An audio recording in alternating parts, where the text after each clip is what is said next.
Buongiorno, signore e signori. Welcome, everyone.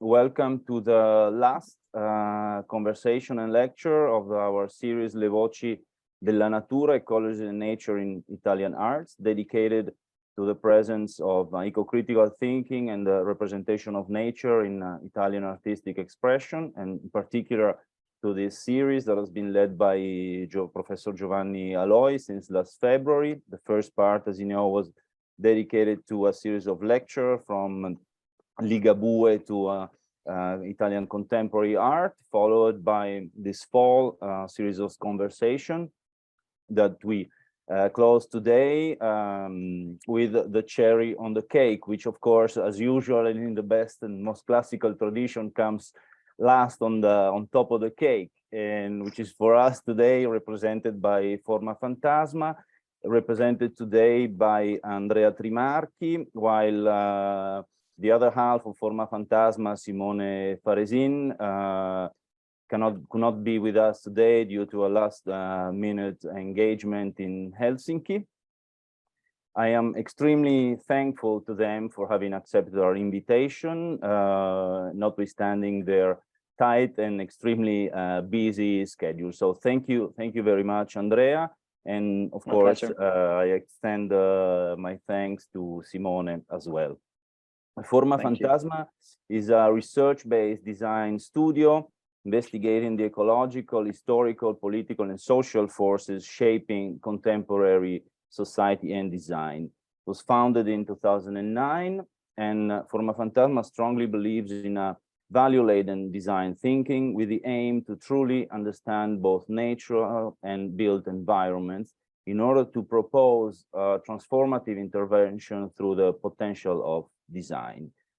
Based in Milan and Rotterdam, Formafantasma work and research ranges from product to spatial design, from strategic planning to design consultancy, and is recognizable not only for the approach I have just mentioned, but also for extremely coherent visual language and consequent with its research. Interesting to note how Formafantasma cross-flow of knowledge and experience comes from both their commercial contracts and their independent project, and thus this has given the studio a very special and unique perspective on the design industry, allowing them to acknowledge the legacy of industrial production as a fundamental source for the designer's expertise in contemporary society, while also addressing its historic contribution to environmental instability. I would also like to remind that Formafantasma work has been acquired by a number of world-renowned galleries and museums, and among the many, MoMA and Metropolitan Museum in New York, the Art Institute of Chicago, Maxi in Rome, Victoria and Albert Museum in London, Musée National d'Art Moderne, Fondation Cartier, and Centre Pompidou in Paris, and that some other clients are Floss, Fendi, Max Mara, Cassina, and of course La Biennale di Venezia, where the Milk's Dream this year main exhibition design has been conceived by Formafantasma. Today, Andrea will engage a conversation with Professor Giovanni Aloi. He's a good friend of ours. He's an author, educator, and curator specializing in the representation of nature in art. He has published with Columbia University Press, Phaidon, MIT, Laurence King, and Prestel. He has contributed to BBC radio programs, work at Whitechapel Art Gallery and Tate Galleries in London. In USA, is a correspondent for Esse Magazine and a regular public speaker at the Art Institute of Chicago. He also currently teaches modern and contemporary art at the School of the Art Institute of Chicago and Sotheby's Institute of Art in New York and London. And lastly, I would also like to mention, for all of you who are planning to visit London soon, that he has recently curated an exhibition, Lucian Freud Plant Portraits at the Garden Museum in London, that has just been inaugurated. So after this long introduction that was absolutely necessary considering the magnitude of our guest today, I leave the floor to Andrea and Giovanni. So thank you again, and the floor is all yours. Thank you so much.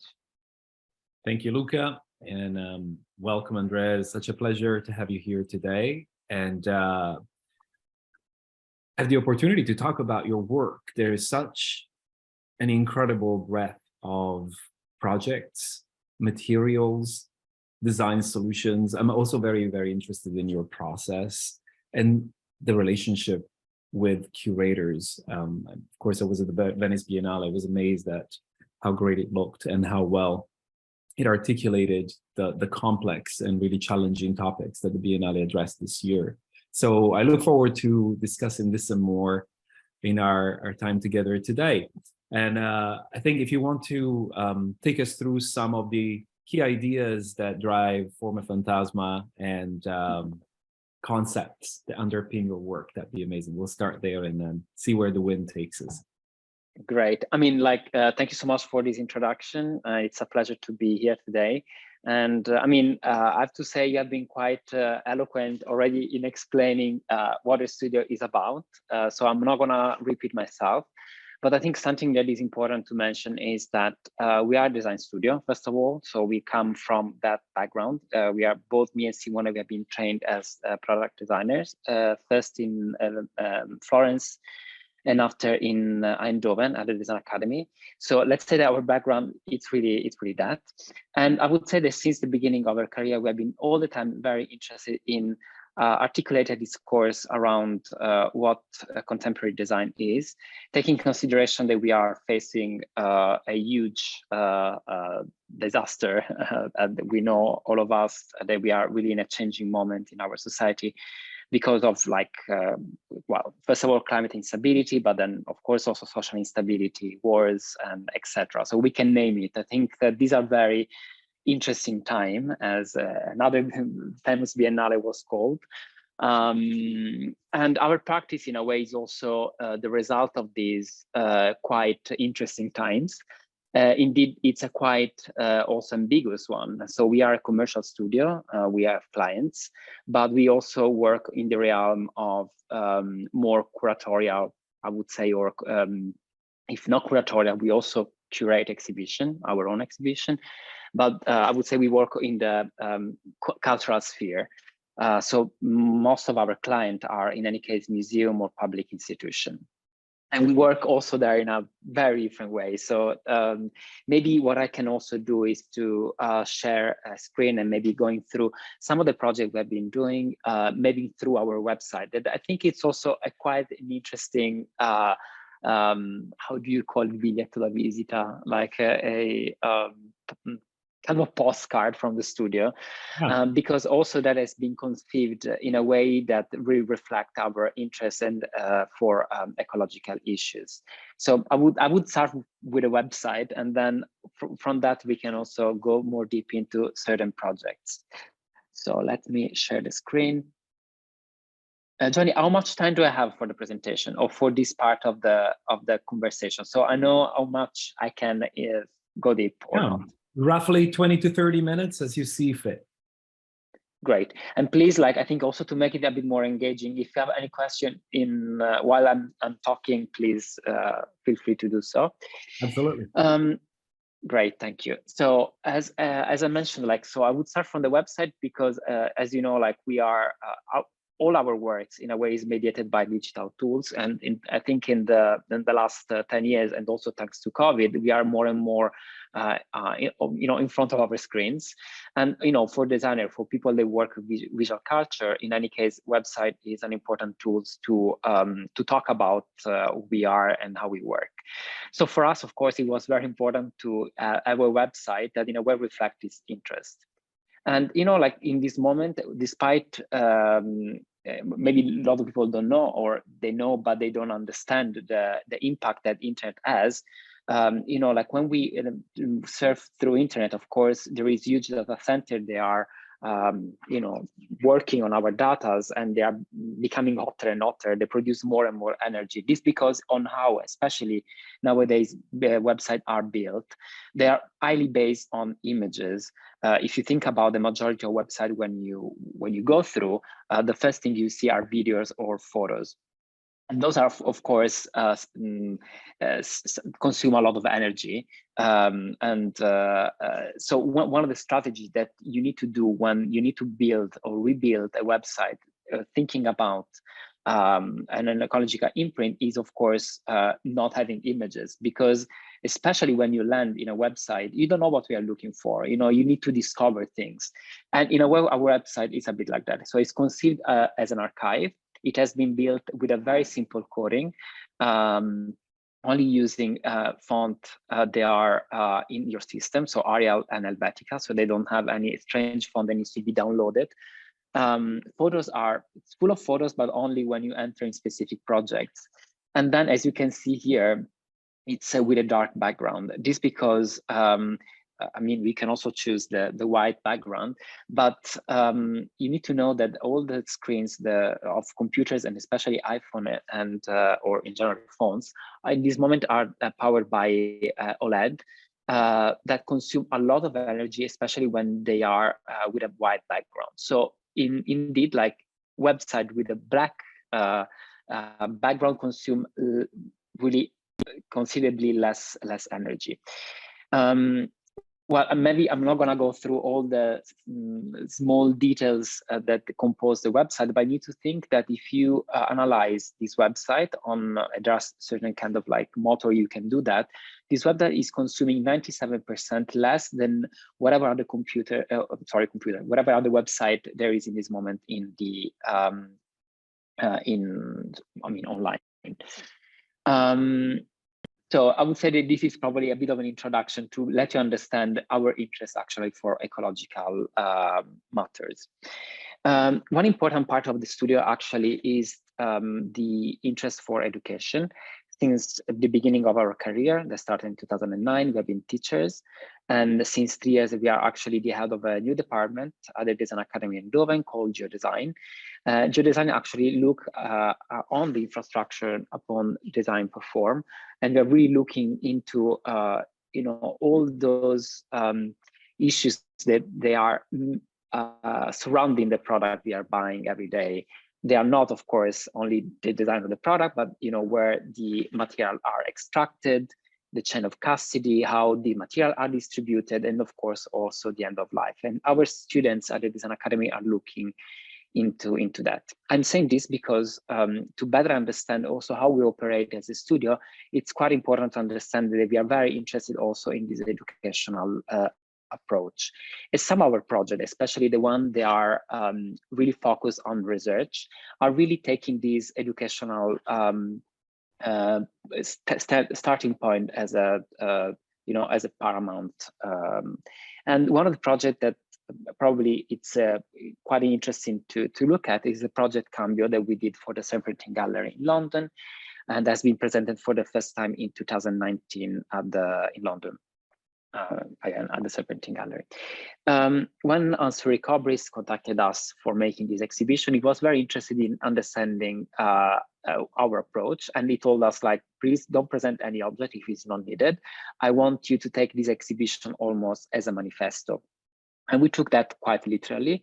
I mean, of course, in the exhibition, there are objects, but what we did is actually looking on one of the most pervasive industry in the design world, that is the one of the timber industry. We were very interested in the timber industry for several reasons. One, because, well, first of all, the Serpentine Gallery, if you don't know, it's located within the Hyde Park. It's one of the most important British but Londonese park. And that was also was hosting in 19th century, the first most important international exhibition of the arts. So the most important exhibition that about design, they actually shaped the discipline of design as we know it today, was held in the Paxton beautiful Crystal Palace within the Hyde Park. And interesting enough, the Crystal Palace, it was taking inspiration or reference to those places where plants are growing, the greenhouses. So for us, again, it's very interesting. There was like an exhibition that was showing objects, but they was inspired by the natural world. So in a way, there were all these like signs that were telling us, okay, you need to talk about timber, you need to talk about trees. And the exhibition has been considered as almost like a huge octopus.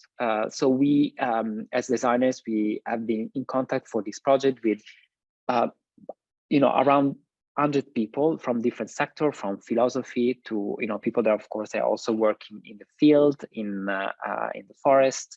So forestry practices, we work with the Kew Garden in London. In a way, we try to unpack the complexity around the world of timber. The exhibition start with actually one tree trunk that, as you can see, it still has a bark, because as soon as you remove the bark, a tree becomes not anymore a tree, becomes like a product. So for us, that was a quite important statement, like, which is the moment in which living beings is not anymore treated as such, but it becomes a product. And the exhibition starts also with a video. One of the most important events related to climate crisis in Europe that happened in the Alps a couple of years ago, in 2018, in Vaia. It was called Vaia Storm, where in one night more than 4 million of trees has been eradicated because of like a huge storm. And again, this because mostly, I mean, we can now say it for a certainty, because of course of climate change. So you need to also know that in the Alps, especially in that location, trees are there because of course production. So it's a monoculture. Those Alps, those part of the Alps, till 100 years ago, there were not trees. It was much colder, so trees would not grow so high. And also, there was this developing of furniture industry in Italy and Austria, and then there was the need of having trees there. So let's say that also the disaster is caused by the same industry that produce that forest. And let's say that there was almost a starting point for the investigation that continues, for instance, in a discussion that we had with the Thünen Institute in Germany. They are working actually at the borders between Europe and the rest of the world, and they are actually analyzing in a forensic way all the objects in wood that are coming daily from the rest of the world to Europe to understand if these are legal or illegal. And for us, it was very interesting to show very humble, simple objects that you can find in the market, from like stools from Muji to a stool from, of course, IKEA, and musical instrument, etc. And interesting enough, and that confirmed a bit what we have been discovering through the Thünen Institute, the 35% of these objects are actually coming from illegal sourcing. This because, of course, there is not a really good control in other than European country. And Europe, for this, it's quite advanced, has advanced tools to fight illegal logging. I mean, we can go through all the installation. There were around 20 installations, all tackling different aspects from colonialism, related to the Kew Garden. Of course, as you know, England, it was one of the most important colonial country in Europe and the world.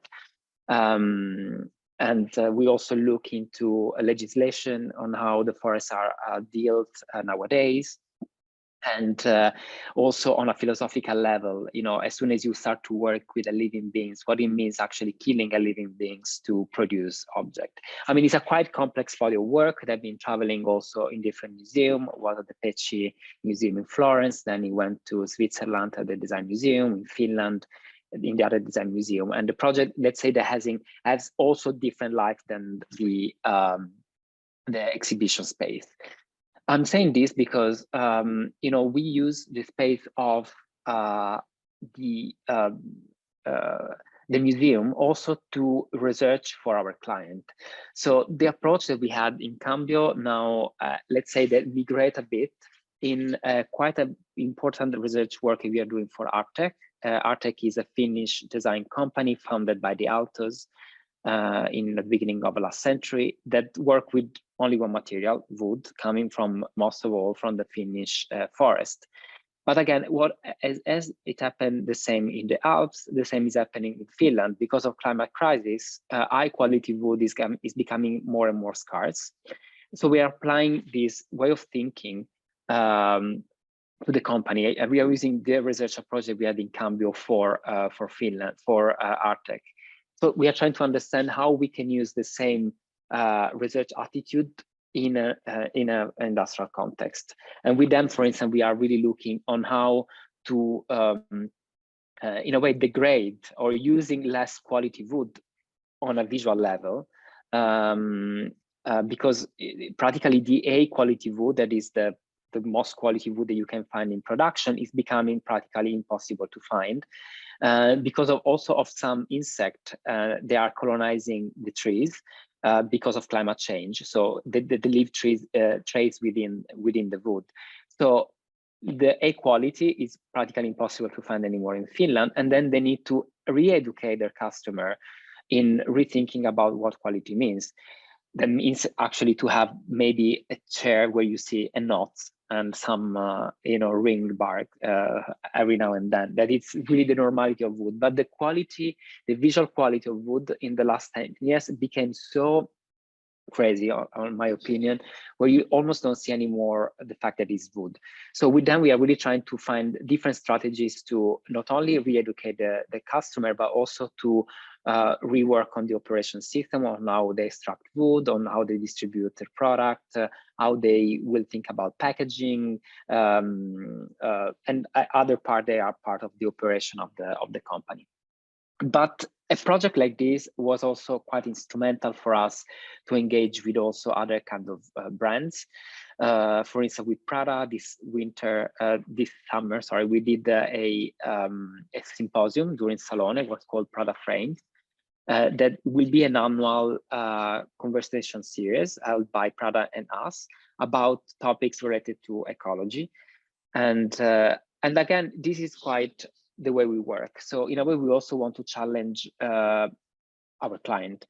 Prada could do as all the other brands. They are approaching the design discipline.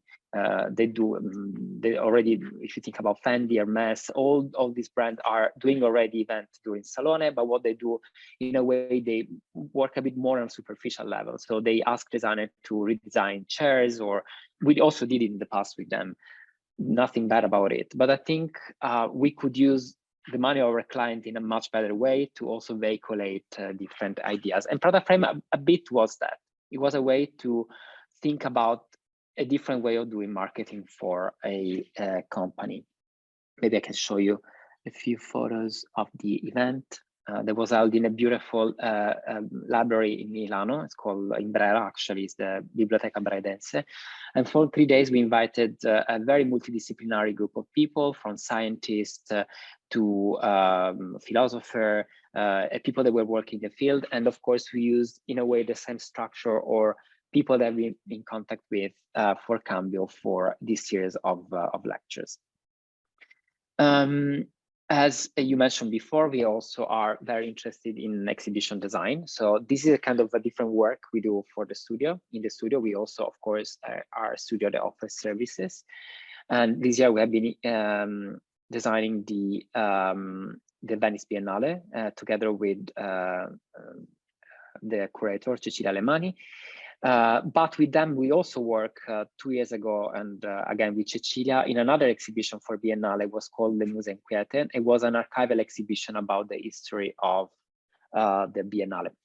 And this is something that we really love, like sometimes like journalists or people that we know ask us, why are you interested in making exhibition design?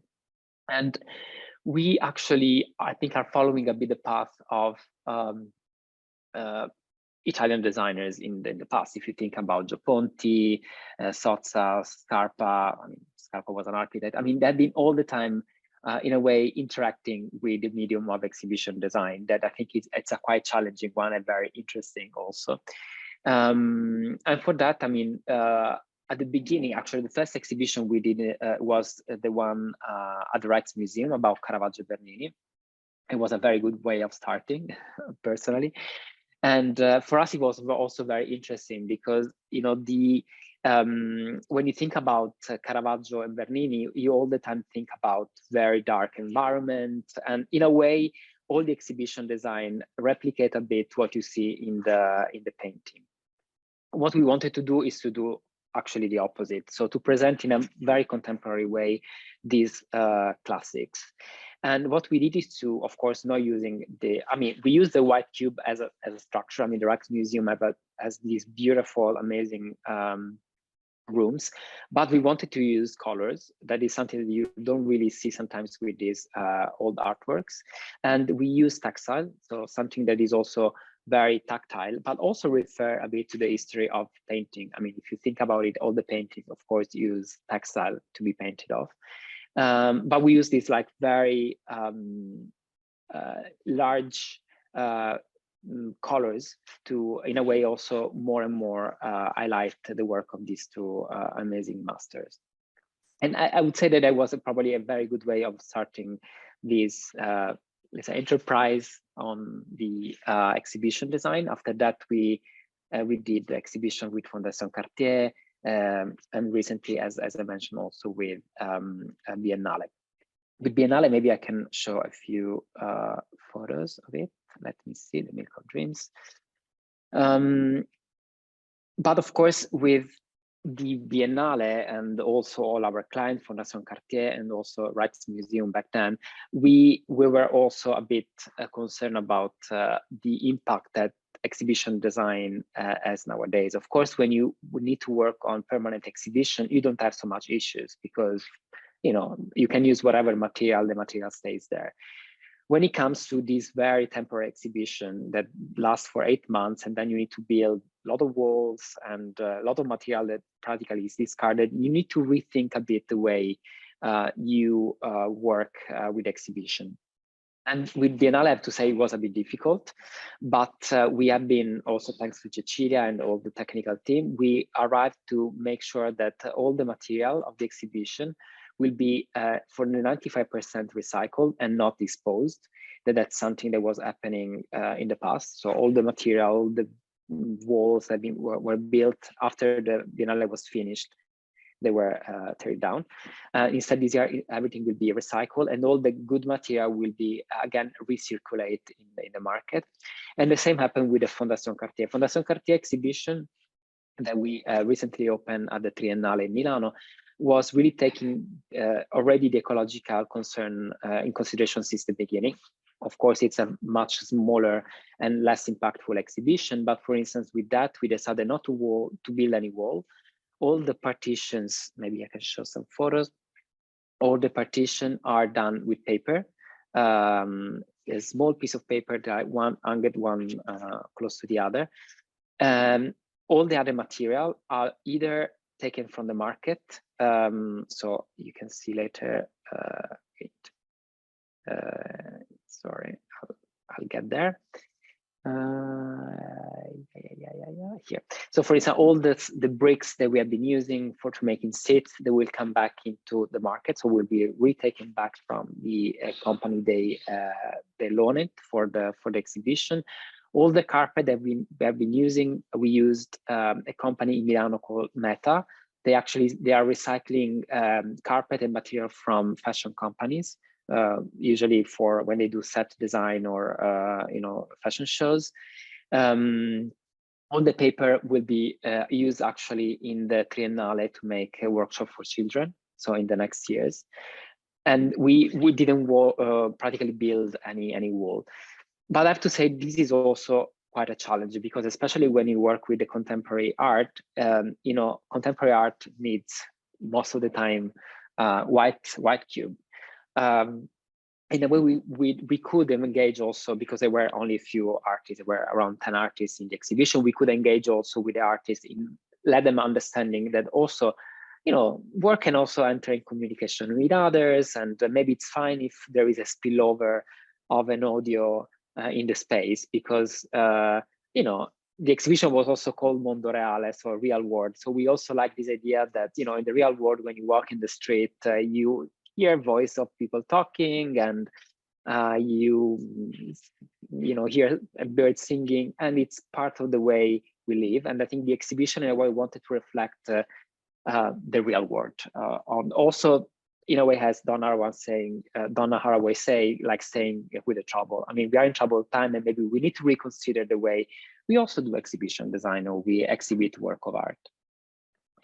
Where else? I mean, we have plenty of work. We have more than 30 work in display on our website. They range from product design to exhibition design. I think I invite all the people that are here with us today, maybe to have a look at it. Maybe it's also interesting to have a discussion with you, Giovanni. If you have any question, any more specific question about the work, that then I can also jump back to the website and go more in detail in other works. Yes, I think that's a great idea, Andrea, and thank you for a wonderful presentation.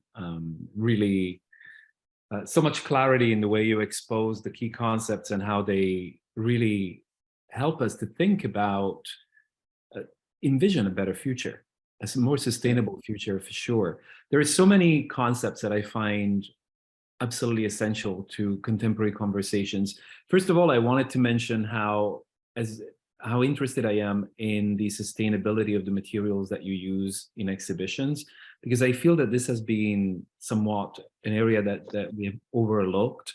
There was, as you will remember, a lot of focus a few years ago on traveling and flying works of art for the purpose of exhibitions across the Atlantic and other geographical areas that seemed unnecessary, perhaps. And I think that was certainly an important concern. And yet it seemed to me that what you're looking at wasn't necessarily being discussed at length, which is also essential. There is a whole lot of, those of us who work with exhibitions know that there's a whole lot of surplus that is material, that is energy, and that needs to be repurposed. Absolutely.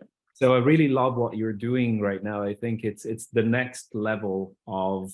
I mean, we are a bit shy still on that. I think it's also, you need to also find the right partner. And I mean, Biennale was a good one, but of course, when you work with 70,000 square meters, with 250 artists, and with the complexity of bringing artwork in a city, of course, there becomes more complicated. But I think already the fact that we initiated the discussion, Cecilia was interested, we know already that, I mean, we cannot anticipate so much, but also the next architecture curator is very interested in this.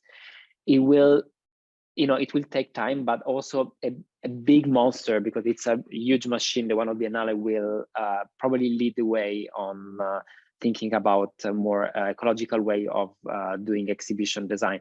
But what you are saying is also true. When we talk about exhibition, it's the last step. You know, for me, it's also very interesting to think about production of artwork directly in the context. You know, at the end, also Biennale or all these big art events are in a way importing all work from all over the world. But you know, we were also discussing when we were doing Biennale. You know how much money we would have not spent if we were not doing that exhibition design. A lot. You know, that those money could have been used to promote and to you know, commission artists to make new work. For instance, instead of like building every year the same wall all over again, because. Also something interesting, and then I stop, quit speaking. But we have been doing the exhibition before about the 150 years of Biennale, and then we have been actually really studying about all the exhibition of art have been built at the Arsenale, and every year they will build exactly the same wall at the same height. But then, because the architectural Biennale was coming, and they really loved the bricks of the Arsenale, all the walls were tearing down, and the year after, because contemporary art needed white wall, they were rebuilding the same wall. It's a completely crazy system that in a way should be, I mean, those walls should become not anymore temporary, should become permanent, and you would already, you know, save so much money. Yeah, I agree with you 100%. I think, unfortunately, it seems like what seems logical today wasn't logical just like 20 years ago. And we seem to have lived for a long time with this impression that the planet and nature are infinite quantities that we can just exploit instead of engage with in respectful ways. Of course, there's a lot of conversation around what respectful might mean in this sense. One of the interesting concepts that you have put on the map is this notion of re-education, which is something I firmly believe in. You know, as an educator, of course, I can see the difference between students I work with today who are very receptive and are very engaged. They're very political. They're much more radical in their views from, you know, students of 20 years ago who, you know, were not interested. That's pretty much the bottom line. That the interest wasn't there, not because it was their fault, but it's because institutions weren't allowing nature and, you know, we always use nature in that complex sense, but ecology to become the topic that it is the today. topic, yeah. Yeah, so they're responding, they're engaged, they're really critical. And I think the process of re-education is key outside academia as well. I think in a sense, my job is easier than your job, where my students come to me to be educated, but to educate through design is really a different task. And I just wanted to hear maybe a little bit more about how you face that, because I noticed that in many of your projects, it seems like that is really a strong parameter, right, of what you want to accomplish. Is not just to produce something that's sustainable, not just produce something that is good for this situation, but something that it's going to be good for the future, in the sense that you want to change the framework of how people. Exactly. But, you know, if you think about it, like design has this amazing position of viewpoint, because we are the one that actually knows how to transform material into a desirable product. So we have like a lot of like responsibility when we do so. So when we educate, I think it's true what you are saying. Indeed, like we love a lot education. We have been teaching since the beginning, and I think it's a key element in our practice. But it's not only about that, because I mean, you can educate the new generation of designers, but then if you don't educate your client, first of all, you know, then those people will have, in any case, will encounter again the same client that are very superficial and not very engaged in the topical issues. And the same goes with our customers. So for me, it's a really important moment in time, because it's the one in which because we do have also this way of reaching out that is very visual, we can re-educate all these parties. I would say they are almost connectors. We can really connect user and so citizens, companies, and of course also the next generation. I mean, we at large, I mean, it's not only me and Simone, but I think design can do that. You know, we have this ability of also making simple, very complex issues. That's something that we are also more and more learning to do. I mean, like an exhibition like Cambio, in a way displayed simply like the work of scientists. Like when we show you before the images of all those objects in the wall, I mean, most of the objects that we show, they were like part of the archive of the Turing Institute. So because of course they are collecting, you know, all this material, and what we did is almost only to give platform to those people and those work that otherwise would be hidden. And you know, sometimes when we ask ourselves, like when we do an exhibition as Cambio, for who is this exhibition? And sometimes it's only for designers, but I'm sure also for citizens that goes to see, they are in the middle of the park in Hyde Park, and then enter, and then they will discover that the seat where they are sitting every day comes from an illegal source, you know, and then we'll change eventually the way we'll also buy in the future. So I think in this moment, designers should be educator. I mean, that's my dream, but of course we are a bit of a, like say, like the black sheep in the horde. But yeah, that's what I think. I think education is, in this moment, is one of the most important tools we have. Yeah, I couldn't agree more. There's also something interesting about this process of re-education that I find fascinating, because it seems like the scope is so much broader and encompassing than as I said, just this moment in time and this project. One of the things I remember is how you deliberately avoid or have avoided in certain projects materials that are considered to be rare, materials that are considered to be elitists, let's say, in order to, again, re-educate the consumer to think about the actual qualities of the materials. And there is a history of design where, in a sense, the wrong material has been used all along to produce something, just because that material was related to a specific status quo rather than the practical use. And I think that is also particularly powerful, to the point.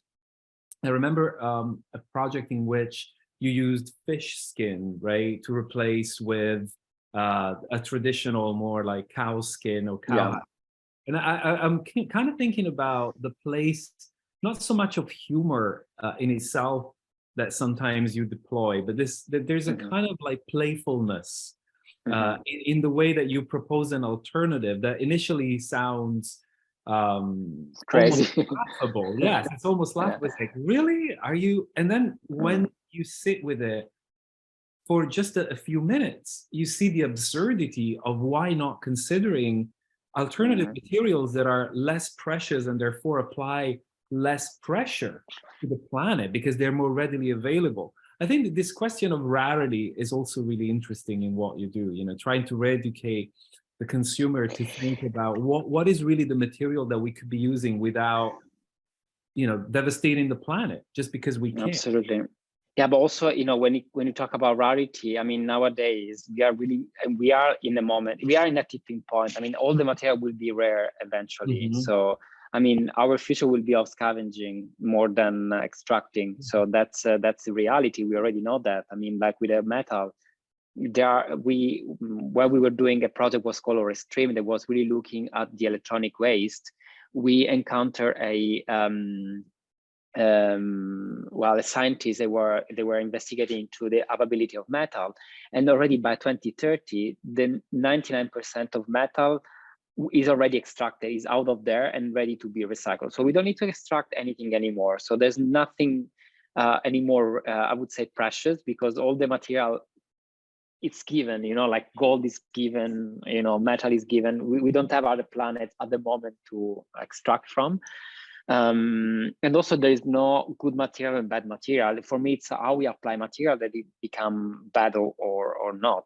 If you think about plastic, it's an amazing material, very efficient also. So it's, of course, if you use plastic for a throwaway use, it becomes horrible. But plastic at the beginning didn't start for that. It did start actually to replace amazing material like horn and those kind of plastic material pre-bakelite, and they were very rare, and they were harming also animals. So actually plastic at the beginning was considered a precious material. Then discovery of oil and the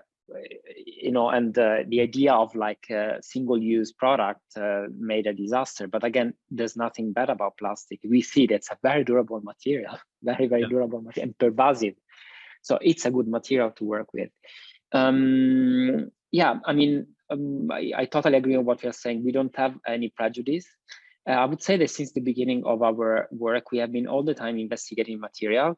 At the beginning, we were doing much more on a more I would say manual way, like a project about plastic was called Botanica. It was really trying to look into this pre-bakelite material. The project Craftica you were mentioning before about fish skin was looking at the rare leather and exotic leather compared to salmon and very simple leather. They're actually coming from the food industry. Or Stream is a project about electronic waste. So we all the time have been looking at material, but more and more we are going ahead, more we are looking at material on a much more abstract way, a much more systematic way. Cambio is one example. I mean, we didn't almost work with wood, but we were interested in understanding all the complexity of the timber industry. And nowadays, for instance, we are working on a new project for the National Gallery of Norway that will open in May. that will actually look at the relation between human and animal, taking as key studies the sheep and of course the extraction of wool. So again, there we will of course look a lot into the more than human needs and requests for their exhibition. And again, we will not really work with wood. I mean, we are doing carpets and certain things, but it will be more displays. And I think material at the end, it's the basic when you do design, you know, like if you think about the ingredient to make a good design is, you know, good shape, a material and color. Those are the three ingredients to make a product. So of course we need to look into that, but in a different way than other designers. Absolutely. I was wondering too, since you've mentioned the project on wool, if do you have like internally, you and Simone, a very clear set of parameters, ethical parameters that you return to regularly, that you follow in terms of like which material is up for consideration and which material is categorically excluded? No. Or is it an organic process? No, it's an organic, but also, you know, most of our, I mean, our works looks self-initiated, but they are not. Mm-hmm. So, for instance, when we did Botanica, it was a foundation in Naples called Plart that commissioned the work. They are a foundation that is like restoring object in plastic. When we did Craftic, actually was the project initiated by Fendi, leather company. Cambio, well, Cambio, I would say that yes, maybe it was a bit our own interest. But for instance, for the wool exhibition, you know, the wool as a material came from the museum because they were interested in making an exhibition about wool. So sometimes we are also just open to listen what the client or the institution are saying, and then we would work with whatever material. It's that, as I said before, there's no good or bad. So it's how you look into it, how the angle you tackle the material. Right. And before I pass you over to Luca and the attendees today, I have a question about the role that beauty plays in your approach to design. I'm thinking in beauty is such a loaded term, and I guess in this process of re-education, we might also want to reconsider not just which materials can be used for different purposes, but also what is the new beauty of the Anthropocene, perhaps, in the context of the limitations that design will encounter over the next few years. Yeah, well, we need to accept flows. We need to accept flows. We need to accept that the quality is not the same quality on a visual level than before. Things are more complicated. I mean, if you think about leather, companies that work with leather are not able to work anymore with leather mostly coming from food industry because animals are growing so fast, they have stretch throughout the body. So the leather is not on a visual level, they are not a good quality anymore. Or, I mean, how they define quality. So again, here we need to completely re-educate ourselves and again, staying with the trouble. I mean, like if leather is like full of scratch, well, they're also beautiful. Let's accept that. You know what I mean? Like instead of like just breeding an animal only for having this perfect skin, or we should breed better our cows. You know, like so there is a discrepancy between the material world and how we grow material, and the fact that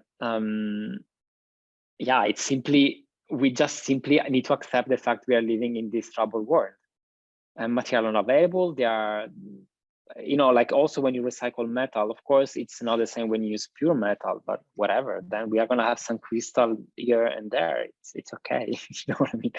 We have to work with what we have. Great. Thank you so much, Andrea. Luca, you waiting in the wings? Yes, I'm here.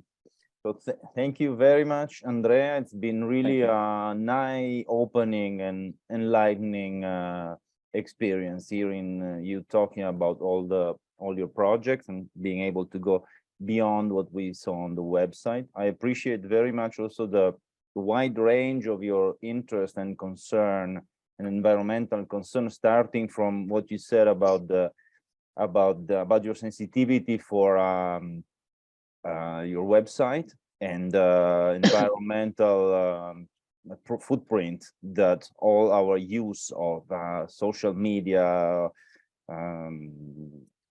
leaves on the planet, because I think this is something that really also requires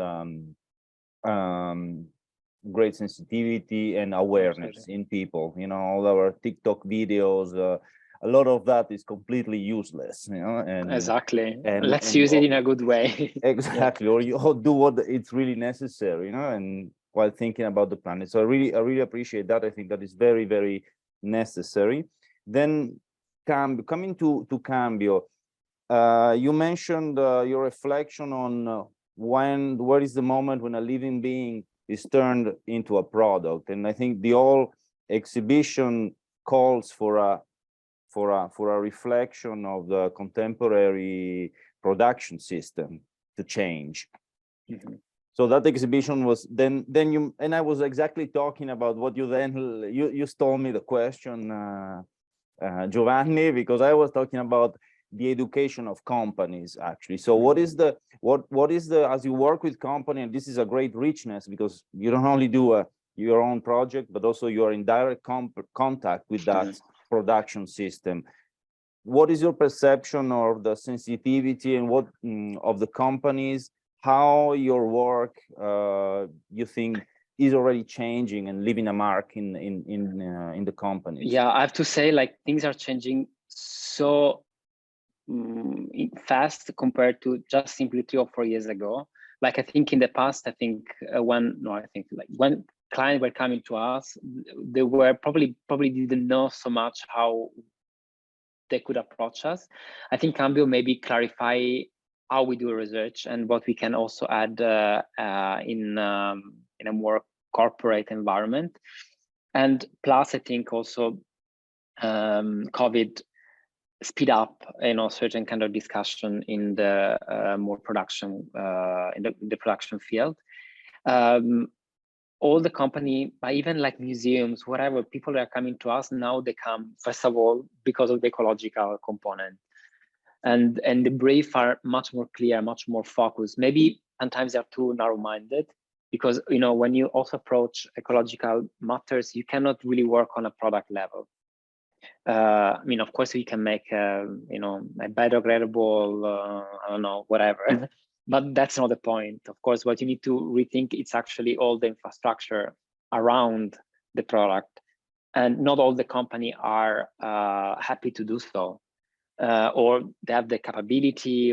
But what I think why they come to us is because they don't have time to do research, or to show what they are doing.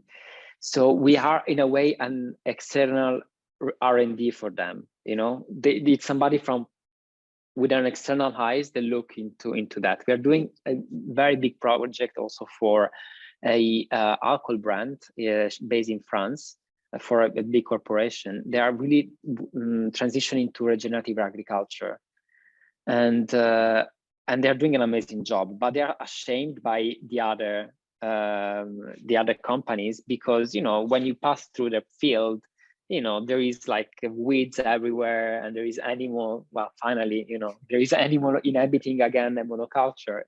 So they're doing a very good job. But then they need to have ways and instrument to talk more to a wide public on the kind of like action they are taking.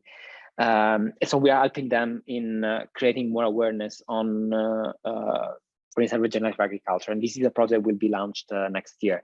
So it's very interesting that also people from very different fields, they are coming to us, probably also because of the ability we have in communicating and in transferring these ideas.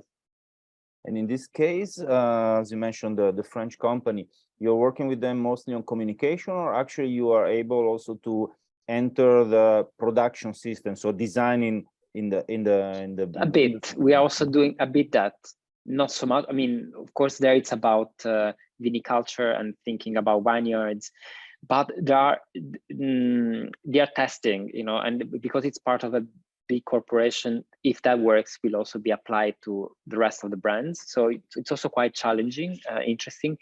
So of course we don't have knowledge on that, but so I would say that it will be more a communication project. It will be something installed there that will also welcome different species in that environment. But of course, I mean, they know better than me how to do it. Like, also, we don't want, we cannot do work instead of others. You know, there are people that really knows about that. We don't, but we learn. But so no, we're not gonna really work on the vineyards on that side, but more on around the vineyards. And last question on my side. As you can see, I'm really exhilarated by your work and lecture, because nowadays we talk about such issues every day. We read about those everywhere. But you started working. I mean, Formafantasma was founded in 2009. Yeah. So did you get together already with this target, with this aim, with this interest, and or how did you develop it in throughout the years? Well, I would say yes. I mean, with Simone, we met in Florence first. We were studying at ASIA. It was a school actually founded by the radical design movement in the 60s, like from the Architecture. So let's say that this a bit radicality was there, at least in the intention. And then together we applied to the Design Academy, that it's highly conceptual academy. You know, drug design, it's one of the most important Dutch, actually European movement in the 90s about design. They founded the school and also was they were head of our department. And they had this very inquisitive way of conceiving design. We have been all the time interested in, I think it's the political side of making design. Like our graduation was a reflection on the production of ceramic in Sicily, linked to a specific artwork that is called Teste di Moro, Moor's Head. They are probably, you know, they are these like beautiful Caltagirone vase with the face of an African Arab person.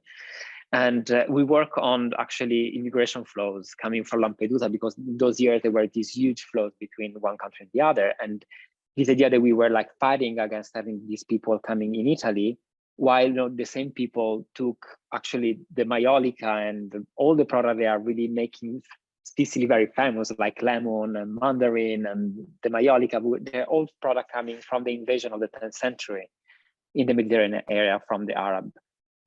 So our graduation was really almost like a questioning about what it means national identity nowadays. So we have been all the time very interested in this question about production, national identity, and political issue related to the act of designing. Thank you. And Andrea, since we're on the theme of collaboration as well, I am so curious about how you and Simone find your balance, because obviously these are big projects. I imagine that there will be a lot of stress in every one of them because of the institutions and collaborators that you work with. I'm just curious to know how you negotiate that, and how it seems to work particularly well given the results. Well, we started since the beginning working together, so we are really complementary. We are. We don't have a specific task in the studio. I mean, I'm more maybe the organized one. I'm the one a bit more directing. But for the rest, we are quite equal when it comes to the project. We don't define project, almost none of them. We are focusing on all the projects together. Then there is a person that is more responsible than the other. But when it comes to the, especially the first phase, that it's the more conceptual one, we are together. And then since the beginning, in any case, we have been working with people in the studio, so that helps a lot also to take the work a bit far from you. You know what I mean? Yeah, get a little bit of distance, right?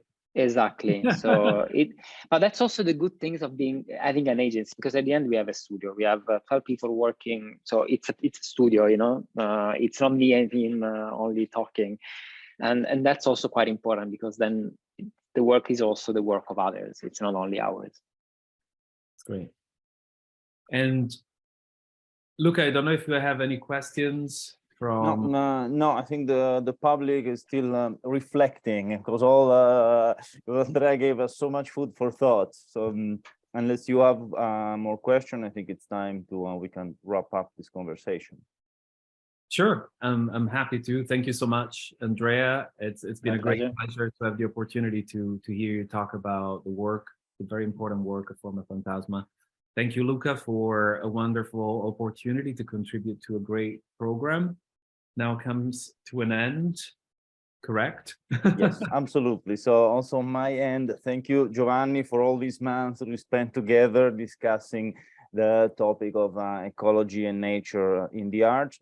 Thank you, Andrea, again. I hope there will be also future opportunities for collaboration, because I see there are many contact points between your interest and the topics that the Italian Cultural Institute will also tackle in the future, considering what you mentioned lastly about your work on your thesis about the Teste di Moro, because we are very interested about investigating the complexity of contemporary Italian society through the arts, and how actually all what's going on in the world is shaping Italian art, culture, and society. So I hope we'll see each other again.